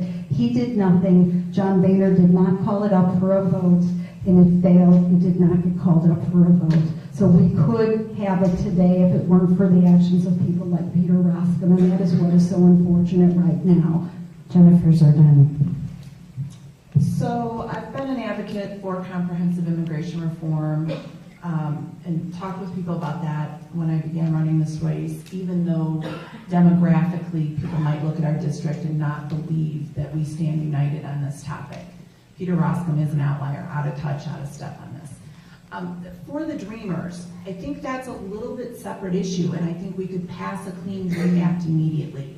And I think then we know we're going to have more tough decisions to make on comprehensive immigration reform, the rest of it. My grandfather, on my dad's side, grew up in a farming community in Kansas and could have been a coal miner or stayed in that community, and he came up to Chicago in this area. And he was a janitor. And I remember on Fridays, because they were Catholic, he made onion sandwiches, right? That's what it was, no meat Friday. So he made, and I was shocked, but he wouldn't be allowed in. Thank you. That's not right. John Caston. So in 2009, I was selected as an emerging leader by the Chicago Council on Global Affairs, and they gave us a 2-year project to write a report on the impact of comprehensive immigration reform in the city of Chicago. These were happier times when we thought that was going to be coming. I mention that because, number one, the Dreamers in DACA was seen at the time as being the really easy thing if we couldn't get anything else politically. And we don't really have a problem with the Dreamers right now. We have a problem with Donald Trump because we have basically a hostage situation where he took that off the table in order to try to get other things. And we will resolve that once we get enough leverage to force him to cave. But I don't think we should blame the victim in some of the way that we frame these negotiations of could the Democrats have gotten more. You'd asked about family reunification versus a merit-based system. That is not the trade. Yes, we have to have family-based reunification. Yes, we have to have asylum protections. The merit-based system we should get to is to get away from the current national origin model, because the only thing we've been consistent about is which country we discriminate against. Let's get rid of that and move to merit and still keep these other humanitarian issues in there. Amanda Howland. When in Congress, I would immediately fight for a path to citizenship for our DACA students. I have many of them in my community college right now. They're productive citizens, they work hard, and they are working to make a better lives for themselves and their families. The other thing I would work for is to make sure that we do not allow the legislature and Donald Trump to break up families and send some of the adults back to their countries while their children stay here. We are a nation of families and family-oriented, founded on immigrants. How on earth can we break up families and send parents back to another country? We do need strong immigration reform, and that's something that we're going to have to work on collaboratively. I'll tell you, having worked in federal court for many years as a law clerk, the best thing that I ever attended each time that it happened was the naturalization ceremony for the immigrants who have come to this country. It's so awe-inspiring to see all of the countries they come from and watch them take the oath. It actually brings people to tears. Thank you. We need to do more for these people. Ryan Huffman. We all up here feel terrible about the position that we put Dreamers in. We would all, I think, fight hard to try and get them a pathway to citizenship. But there was a moment back in January where the Democrats had a little bit of leverage because the Republicans couldn't keep their own government open. They couldn't get the votes to do that. And so we said, we're not going to give you the votes unless we have a deal on DACA. And we shut the government down. And then 3 days later, we caved. And we didn't get anything in return for that except a promise from Mitch McConnell and a lot of good that's going to do. And now, in a matter of weeks, we could start to see these Dreamers start to be deported. I know we kicked the can down the road a little bit with the Supreme Court decision the other day, but that was our moment. That's when we had to stand up and fight for them, and we didn't. And we had an editorial board meeting back in January where they asked the 7 of us, would you have voted to keep the government shut down until there was a deal on DACA? And mine was the only hand that went in the air. I think that is, if we're not standing up for them, what are we standing for as a party? Thank you. Kelly Mazeski. When people come to this country and give up everything they know that's familiar to them, their families, their community, because they want a better life here and want to live the American dream, I think we should provide a path to citizenship for them. Absolutely, I support comprehensive immigration reform so our undocumented immigrants can come out of the shadows and fully participate in society. When it comes to the Dreamers, I thank God that the Supreme Court made the ruling they just made and that they can take a breath right now and not worry about being deported. We need to continue to work on this. I hope that Congress will take it seriously now that they have some time. I absolutely support extending it and allowing these Dreamers to find citizenship in this country. 80% of Americans support passing a DREAM Act. This should be happening. I think it's a moral issue in this country as well. When children come here with their families and have no say in the decisions being made, we cannot send them back. Becky Anderson-Wilkins. I employ a dreamer in my business. And she is a remarkable young woman. She is the first in her family to go to college. And she is as American as my own 3 children. I can't imagine her going back to her country of origin. I cannot imagine that. And with her family, which are just an incredible group of people. She is on to a new career now, and how proud we are. But if you talk to her in our business, what a voracious reader. She told you to read something. You better read it because you'll love it. You'll absolutely love it. But when you think about the Dreamers in this country, 90%, over 90% of them are employed. They are contributing billions to our economy. Just from a simple economic standpoint, this is ridiculous to do this. And to use them as a bargaining chip is just absolutely, I cannot believe that we're doing this over a government shutdown, when that is the job of both the House and the Senate to keep our government running. But I've talked to many high school students, a lot of our local high schools, and a lot of them are Dreamers, and they're incredible kids. So this question, we're going to start with Jennifer Zordani. Each of you hopes to and may deserve to win this primary, but 6 of you will not. How committed are each of you to vigorously promote the primary winner to help win the general election? I absolutely work till November to flip our district blue. We have issues and people talk about things that aren't right and what goes on in our campaigns and what people are doing. And I think that voters recognize that we should all be on the same team. We should not be misleading our own voters. But at the end of the day, we're going to come together and we're going to work to flip this district blue.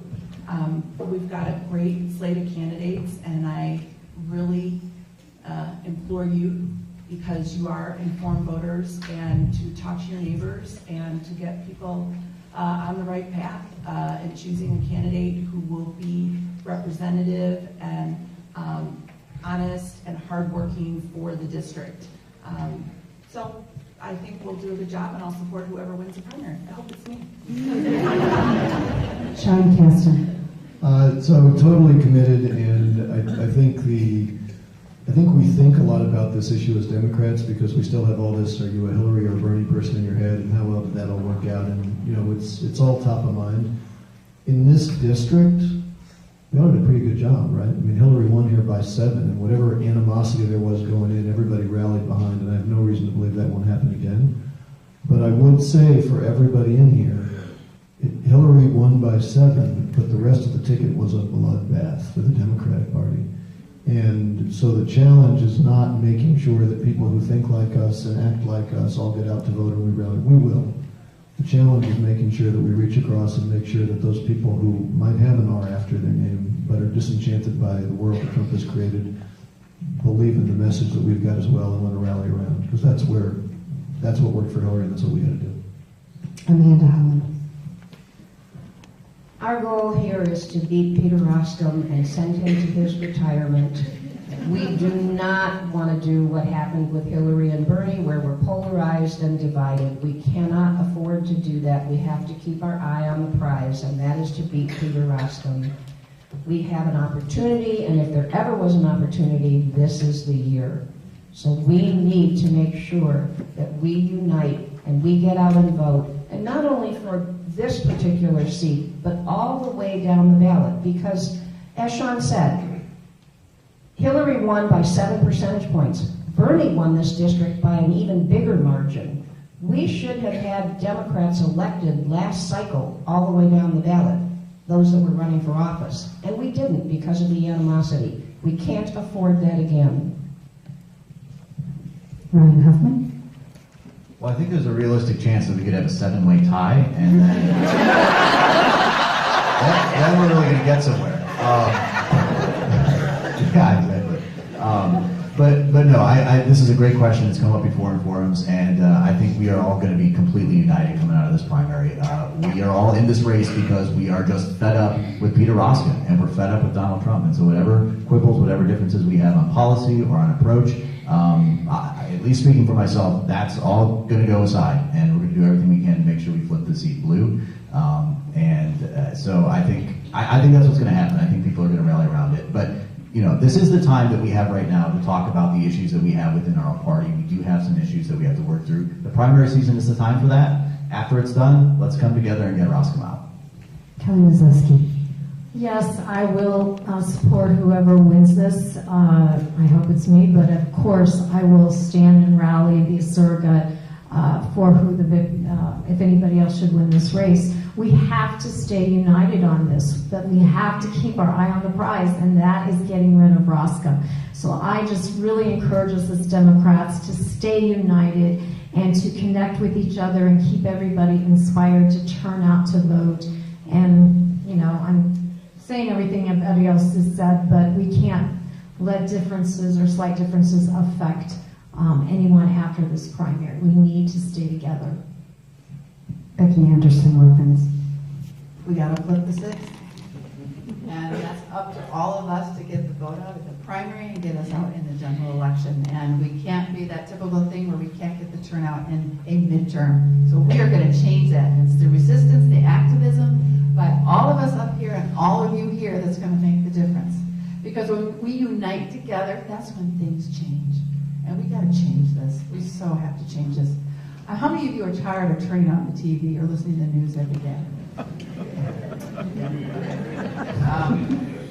But we are. We could be seven-headed, like Deidre, the three-headed monster, but we get a seven-headed representative. That would be the solution. But we need someone that listens, that engages, is not afraid to talk to somebody that doesn't have a different idea. And that's what we've been missing for years, because Peter Ross was too busy working to keep his job and not do it. So we need to support whoever wins this primary, because we need somebody that's going to do this job and listen to us and totally represent each and every one of us who lives in the 6th Congressional District. Carol Cheney. I agree with what everyone else excuse me, has said. We need to back whoever wins the primary.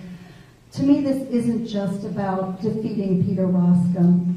We're fighting for the very fabric of this country right now, and this seat is one of many throughout this nation that we need to take back.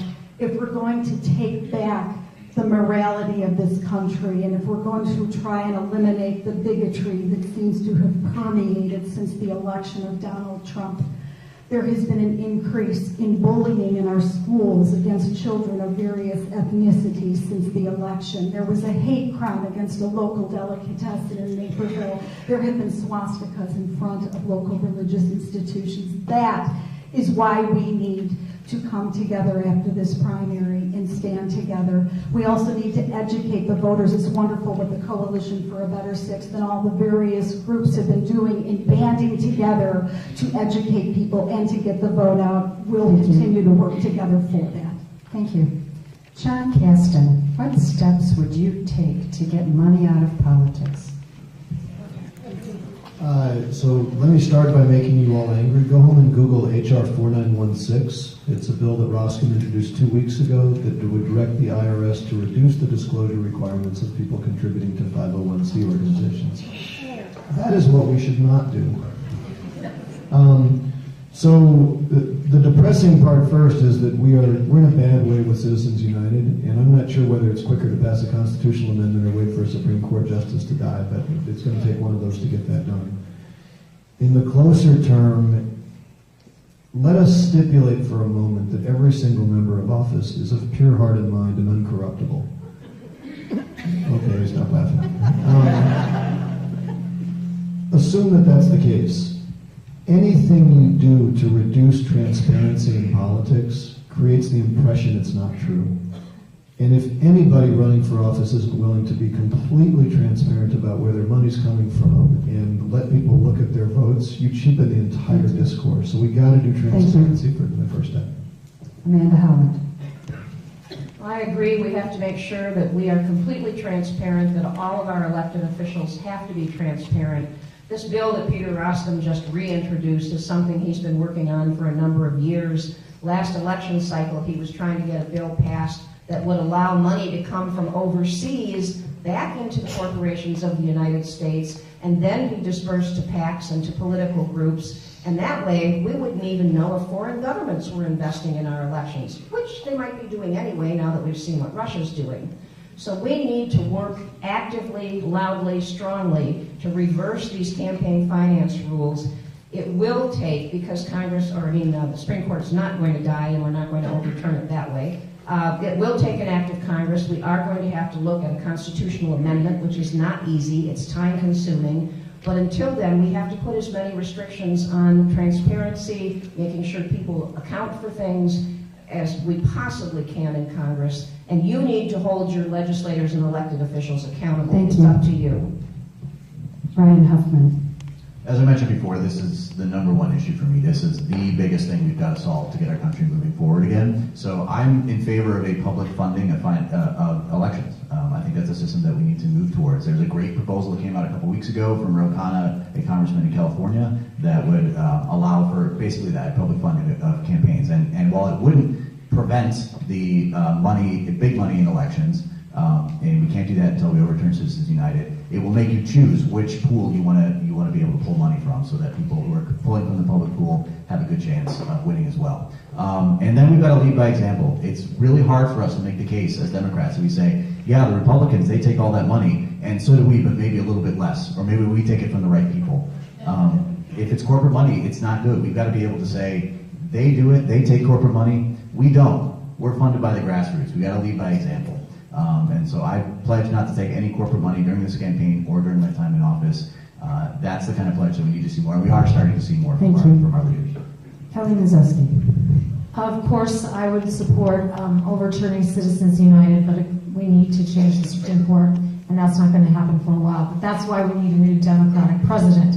And when it comes to funding from super PACs, the dark money that comes from them, we can, if we elect enough Democrats, we can require more transparency with this and make sure that we know and require that anybody who's giving be registered and that we know who they are. I think that's one of the biggest, most effective things that we can do in the near term. I would also like to see some kind of public financing for elections. We spend a crazy amount of time raising money because of Citizens United to win elections, because we have to compete with the Koch brothers and other super PAC organizations that are funding people like Peter Roscoe. So it's a very bad system right now, and I would do everything I can to try and change it. Becky Anderson Wilkins. Everyone should read Dark Money by Jane Mayer. Okay, I did a book plug. Okay, read that book and you will be shocked and horrified to find out what's happening with dark money and how that ends up in our politics. I think everything I agree with here. I am not going to take a penny from a lobbyist, but I think what is campaign finance reform. You know, in Canada, you can't give more than $20,000 of your own money to your campaign. So when you think of our gubernatorial race and many other races in the state of Illinois right now, that's going to be the most expensive race in history. The gubernatorial race in history. We think about who's running for that race. This prevents those who maybe have great ideas, have great things to say, and are going to make a difference for us, don't have a chance. So in some countries like the UK, you're not allowed to do TV ads. The election process is much shorter. It may only be 3 months when you call up an election. There is so much that has to be changed, but the money has to get out of politics in so many different levels. Thank you. Carol Cheney. Money in politics really is a threat to our democracy right now. And even if you look at the makeup of Congress itself, more than half of the members of Congress themselves are millionaires. And one of the reasons is just to be able to run. It's a struggle for me. I can't put any of my own money into this race, and I work hard every day to raise money. So someone who is able to put in their own has a necessary advantage from the start. We need to get rid of that system. But when you look at it on the broader level, in the wake of Citizens United, we have seen an increase in income inequality in this country because the corporations are taking a larger and larger role in influencing the politicians to whom they contribute. And until we get the dark money, and yes, I read Dark Money, you want to curl up in a fetal position when you read it. But it's a threat to our democracy because it's a threat to really whether our vote truly matters in the eyes of politicians who are getting so much money from the super PACs. Jennifer Zordani. So I agree that we need campaign finance reform, and pushing for that is going to be difficult with Citizens United and the composition of our Supreme Court. But there are steps that we can do and we can take legislatively to increase transparency, to make super PACs and other corporate donors disclose who they're contributing to. I also think that what we're not recognizing is the nominating process. And one thing that is terrific about this race is that you have candidates from across the spectrum. So we have not had, obviously, a race where a single nominating committee or an establishment has landed you the candidate that they want to see in office. You have 7 people to choose from, which is an amazing choice here in this district. So this is democracy in action. Thank you. Amanda Howland. What should the federal government do, if anything, to provide an equitable, quality public education for all children pre-K through grade 12? First of all, the federal government should not be handing out underfunded or unfunded mandates to teachers. We need to keep our education system K through 12, or pre-K through 12 actually, local, because local control is the most important control. We know locally what we need, and each district is different than other districts. Having been an educator, I've seen so many unfunded mandates come through that we put an emphasis on having a well-educated populace. We are way behind other countries right now in terms of our education availability and in terms of our outcome. We need to make sure that we continue with Pell Grants and other grants that are going to help stave the cost off for students in post-secondary. We also need to reduce the cost of student loans. Right now they are absolutely usury. And I would work towards a system of free public education for secondary. Ryan Huffman? The goal has to be a world-class education for every American child, and we are nowhere near that right now. Equitability is a huge problem, right? If you grow up in Wilmette versus if you grew up on the south side of Chicago, the difference in your education is going to be staggering, and that's going to make a huge difference later in life. The data on this is very clear. The quality education you get at a young age has so much to do with your income later in life, your health outcomes later in life, your crime rate later in life. So we have to do everything we can to make sure we're leveling the playing field. And I think part of the issue we see is because the funding for our public schools is coming from property taxes. That also means that we tend to have really high property taxes unnecessarily. So if the federal government can step up, and I totally agree that local school boards should be controlling the education system, but the funding, we need much, much, much more funding from the federal government, and that's what I would work to do in Congress. Connie Mazeski. Well, education is a big issue for me. I'm the first in my family to graduate from college, and I had student loans, and I was able to pay them back. And that should be available. Everybody should be able to obtain the education that best suits them. Every child should be able to live up to their full potential. So we need to invest in education, because investing in education is investing in the future of this country. So we need to provide universal pre-K, because those students earn higher incomes as adults. We need to fund the gaps for children in low-income areas so that they can still get a good primary and secondary education. And we have to make student loans more affordable. We have to, the average interest rate on a student loan is 6.8%. The average mortgage rate right now is 4.3%. That's crazy. Students should not be saddled with debt when they graduate from college. We need to promote apprenticeship programs with our unions, and we need to work with community colleges and high schools and local businesses to provide skills and jobs. Becky Anderson Wilkins. I just heard a statistic that preschool teachers will be some of the most important teachers in your child's life. We need to support that pre-K education. And as for secondary education, or even going into college, my mom was a teacher, and she was one of the first union members in District 203 in Naperville. And I used to go with her and help her grade papers, and I used to run the mimeograph machine. I can still remember that smell. I remember that smell.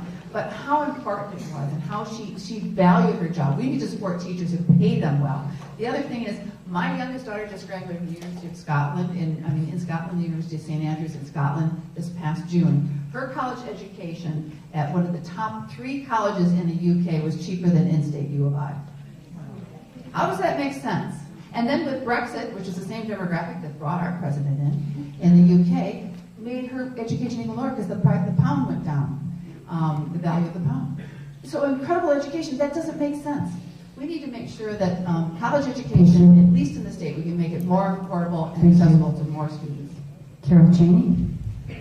Well, this feeds again into the issue of income inequality, and those people who live in the more poverty-stricken areas are the ones who get the poor educations. When I was working as the Illinois Chief for Congressman Foster, there was a community center in Joliet that we visited, and we worked closely with them. We actually got them a visit to the Michelle Obama's White House garden. But these children don't look outside of the 10-block radius in which they live.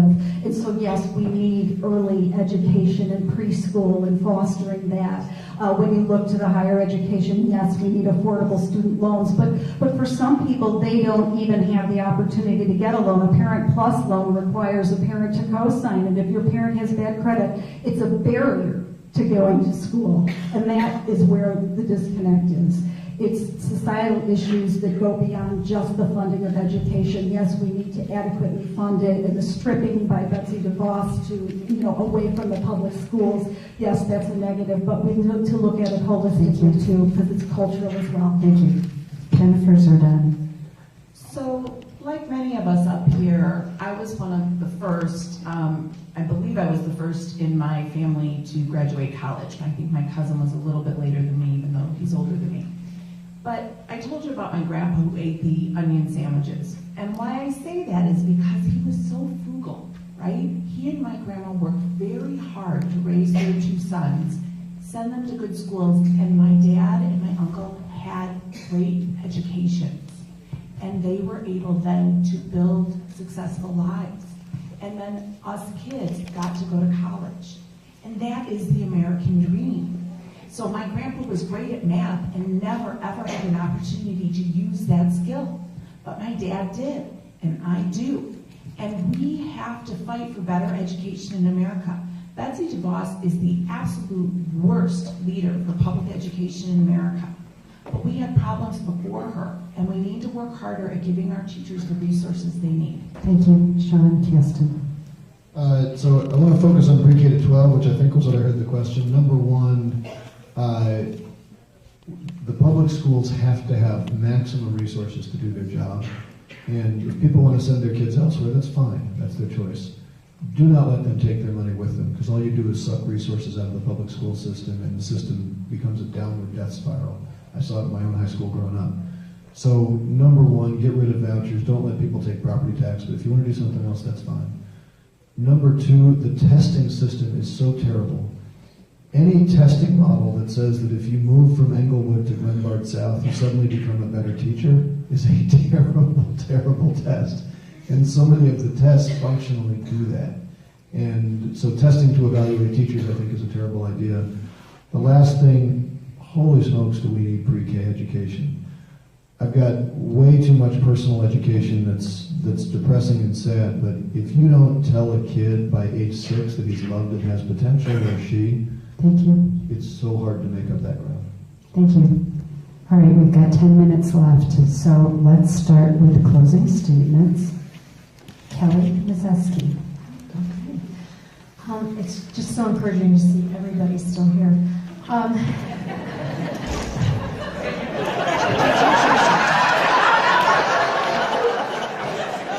using up my time. I'm going to make it fast. We are at a critical point in politics right now with this election. This is not just about Donald Trump and Peter Roskam. It's about sending a message to our elected officials in Washington that they need to actually show leadership and represent their own constituents. So when it comes time for you to vote, the one thing that all of us should be asking ourselves is this: who is going to stand up and fight for me and the families in our district? And I have been a longtime advocate and worker for climate change and protecting our environment. And because our families deserve clean air, clean water, and a healthy planet. And I believe that all of us should have quality health care. Oh my God, I used my time up. Anyway, thank you. Ryan Huffman. Well, yeah, thanks everyone for coming out tonight. This is really great to see such a good turnout for this. Listen, I know that I don't, in a lot of ways, fit the typical profile for a congressional candidate. The average incoming congressman is in their 50s, and I'm 31. The average incoming congressman has a net worth of $7 million. It's true. And my net worth is negative $100,000.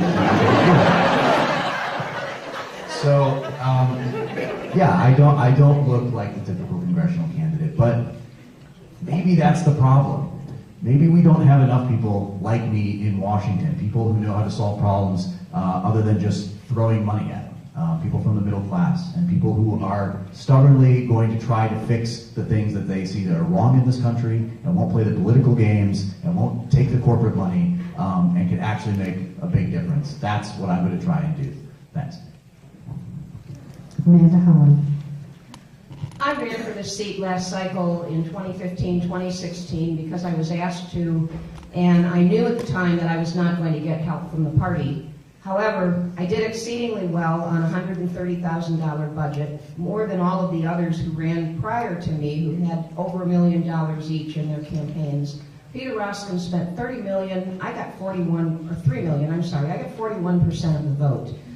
I've been out there working for all of you for years. I'm a public servant and always have been. I'm not a politician. And I swear that I will go to Washington and support you and your values and your ideas and fight for health care and education and the environment and women's rights and equal pay and all of the things that are important to us as Democrats. I've been doing it for years. I've been out there walking the walk and talking the talk and working for other candidates and meeting you and greeting you and talking with you. And I hope that you will trust me to be your next congressperson because I will work for you. Thank you. Sean Caston. So let's understand the stakes. Donald Trump is a horrible, horrible person who scares the pants off all of us. He would not be nearly as dangerous without the silent acquiescence of Peter Roskin and his cohorts. And the culpability falls so much deeper on them than Trump in the final analysis. We know he can be beat in this district. Hillary won by 7, showed how to do it. But as I mentioned earlier, it was a bloodbath down the ticket. Jeannie Ives won in this district by 20 points. Roskin won by 18. The median Republican lost by 10. So we need to look at this right now and say none of us on this stage is running only to be the Democratic nominee. If you cannot persuade at least 30 to 40,000 Republicans that they can trust the candidate up here with the economy and things that they historically don't trust us with, Roskin's in for at least another 2 years. Roskin's dream is to run against someone he can demonize as a crazy lefty. I am his nightmare. And I would like to have the good fortune to put him in a situation to take advantage of the social services he is currently receiving. Jennifer Zordani. So as you've gotten to know me tonight, I hope that you recognize that my goal is to put you first, because Peter Roskin has not put you first, he has put you last. So as you get on the train tomorrow morning to go to work, or you sit in the car, I know what you're working for. I know what young people are going through to build successful lives and how difficult it is. I did go to University of Chicago and get a degree in economics, and I don't agree that trickle-down economics works for you. I've been a lawyer for a long time, and I know that the laws are supposed to protect you. They're supposed to protect investors and seniors and consumers. So I will put you first, and I reject this administration's attacks on hardworking Americans and its willingness to put government up for sale. We need a change, and I'd like to be that change and bring your voice to Washington. Thank you. Carol Cheney.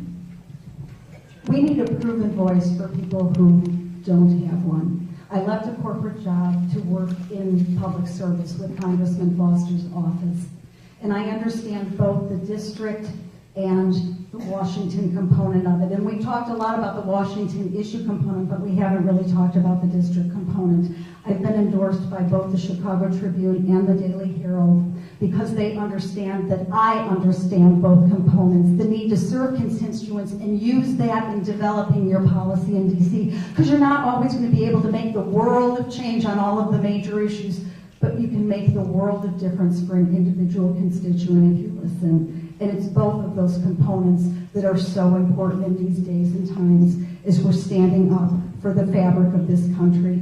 I've also been endorsed by Congresswoman Robin Kelly, as well as Congressman Foster, with whom I worked very closely for a period of 4 years, but the most important endorsement is yours, and I respectfully ask for that at the polls. Thank you. Becky Anderson Wilkins. Okay, I know stories, so I'm going to tell you a little story, or a fast one. Less than 2 minutes. This story starts in 1946, and a man who was a huge supporter of a New Deal because he saw what government could do for people in need, and he saw what government could serve and for the common good. But he and his business, he would talk about his politics and his business all the time, and he lost business over that. But during the Depression, his business barely survived. But his granddaughter in school was teased about his stand because it was a very Republican place at that time. So she was teased a lot about his Democratic stance on everything. Well, when he ran for Congress in 1946, he lost by a landslide. But at that point, he had garnered more votes for a Democrat at any time up until that point. And that district, and it was a lot of the 6, but that district was completely shaped and went all the way down to Peoria. It was a much different geographic shape. But he was a man who cared for his community and served it in many ways, and he passed that down not only to his granddaughter, but to his grandchildren and his great-children, and that was my great-grandfather, Louis Oswald. Thank you. So at the beginning of this, I'm not sure that I told you that I live in the 5th Congressional District. And I'm thrilled that I do live in the 5th Congressional District. We have an okay congressman, but even better is that we have 4 candidates running in the Democratic part of the 5th Congressional District. But you guys have a really, really, really hard choice between these lovely 7 individuals. So your participation as candidates and as voters is essential to preserving our freedom and our country. So please remember to vote on or before March 20th, and let's show these candidates good luck.